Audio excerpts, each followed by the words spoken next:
It's time for the KPCM Evening News, where it happens, when it happens, and how it happens, and you know the rest, for the week on September the 1st, 2013. And right now, you're on with your newscasters, the brothers Ingram, Jacob and Jerome.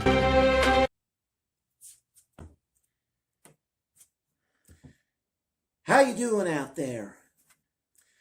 What's up? No doubt, like the voiceover said, it's time for the KPCM News. Anywho, you're on with Jacob and Jerome Ingram, a.k.a. the Brothers Ingram. And boy, we got a truckload of news for one and all for the good folks of Red Point. Who was it that said that no news is good news, but then again, no news can also be bad news?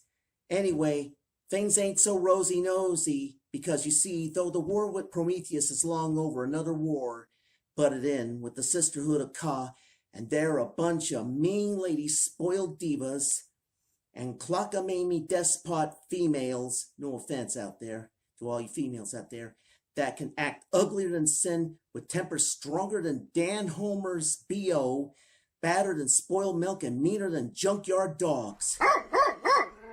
Just now, their magistrate, the Ka's head honcho, Brittany Mertz, gave the following statement. We'll murder the bulbs. What a spoiled brat. That means billions of people that never died before will be killed. Out on the field at the Port of Tiffany is our reporter Carl the Kook. Carl, any chance of winning against a new enemy like that? No. Now back to you.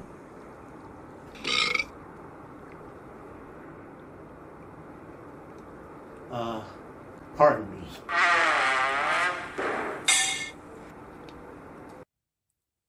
Oh well, moving right along, it seems a birthing boom in Red Point just reached an all-high roller time high, starting with Louise Crazy Steen of the Monticello section giving birth to a baby girl weighing 27 pounds on August 9th. Meanwhile, in the faith section, one Patrice Pattycake Sloan, who is the owner of a chain of girly fashion wear and model railroad stores, gave birth to a 15-year-old girl weighing in at 5 pounds. What type? Striped, checkered, polka dot? In other news, the Jessica and Jennifer sections had 2 fires in 1 week, and though the firefighters poured 2,000 gallons of gasoline on each blaze, those said fires did some damage to the Godwin Chott Fur Company and the Noance Apartments. As such, the fire department officials were quoted as saying that arson is expected.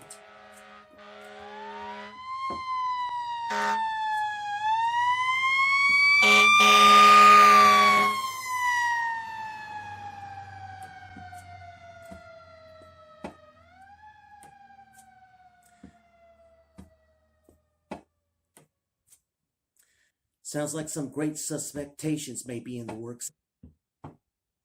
Elsewhere in the rest of the world, it was Splitsville, USA when Fred and Barney divorced from their wives Wilma and Betty, while Ollie and Stanley divorced from their evil wives among the cruel Mabel, and let's not forget Herman finally divorcing from Lily. And the best part of it all was it took place in the States in the third dimension in Reno, Nevada. No less great for the tic-tac-toe crowd, though. Tic-tac-toe? You've never heard of X's and O's? Anywho, back in native Red Point over the last week, there was a wave of people dying of food poisoning from the dreaded burrito disease in the Stephanie section. Burrito? What type? Striped, checkered, polka dot? Beats me. Anywho, our reporter Outback Zach is on the scene. G'day, mates. As you can tell here in these parts of the city, mate, that we've had our share of unfair dinkum burrito diseases happening in Red Point, making people sick to the stomach, as you can tell. And people used to think that the school lunches that featured burritos were that bad. I remember having such a burrito disease once in December of, was it November? No, that was 77, I think. Having a burrito disease in 77. in the school that I was in, and I wound up sick from a burrito. But now it seems that the burrito disease here at Red Point is getting worse and worse than before. But hopefully we'll have plenty of bottles of Pepto-Bismol that'll ease the suffering and all these burrito diseases. Last time something like that happened was back in the States. First at that school that I went that I told you of, and at that place called the El Burrito. People had better learn how to put the right type of food in there, and not use stuff that was second-hand food, or something to that effect. I don't know. Or I can tell you, burritos is gonna be off of Red Point's cuisine list. I can tell you. So much the worst and stuff like that. Outback Sack here in Red Point.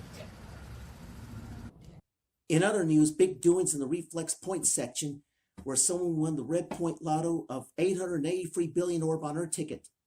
We got a report from Charlotte Pringle.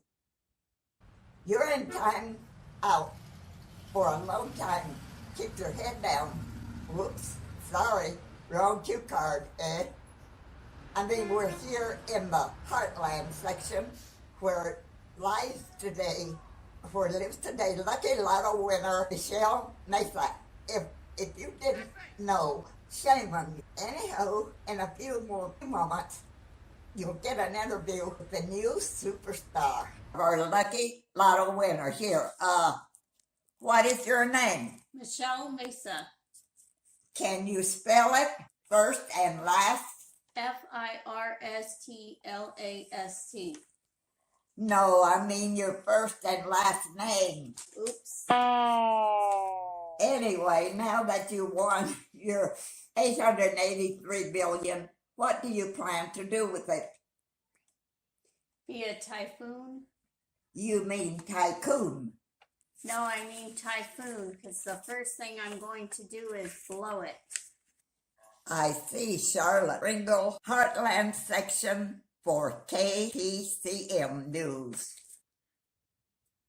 Anywho, crimes are wasting as Genesis City Section Police Commissioner Carrie A. Badge warns everyone that the infamous inner tube inflator and his partner in crime, Captain Deflato Footballs, were on the loose, on the rampage, and starting their share of tomfoolery on anything, even if it ain't nailed down, such as stacking inflated inner tubes on people, deflating footballs, leaving the toilet seat up, blowing air horns at babies, and eating peanut butter sandwiches with chili powder and steak sauce. A reward of 50,000 orb awaits the one that can toss those pests in the pokey. Police, freeze! And elsewhere in the Monticello section, at the premier diner known as Joe's Rat Cellar, their #1 chef, Abe L. Baker, burned a batch of the eatery's famous grilled chicken. A chicken? What was it? Striped? Never mind! Sorry.